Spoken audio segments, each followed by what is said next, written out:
Kani kalong ka khubor sa Chief Minister jong ka jylla Meghalaya. Ken riutli ki panai kala ya hadin bag expert committee kala pha ya ka report sa ka sarkar jylla. Nrai kalong ka basngusi bag sarkar jylla kampat shimla penmana ba ya kani ka report hadu minta. Wat hadin ba ka party kala ai ka jingtho bonsin ban pen kan mau ba kidai ban penmana ba no ya kani ka report. Lada ka sarkar kadang yai penslem parti kan haban shim ya ka sen jam ban penlong daga jinge ki pat ba sa shi sen pat ha kini ki kindiat sngi ba ki kindiat por ki ban wan. This is an open statement to the Chief Minister of Meghalaya. 6 months had lapsed since the submission of the report by the expert committee.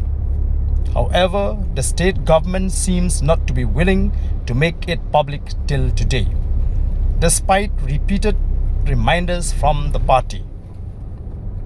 Therefore, in this connection, the party would be compelled to resume its agitation if the government failed to announce the report of the expert committee immediately. Thank you.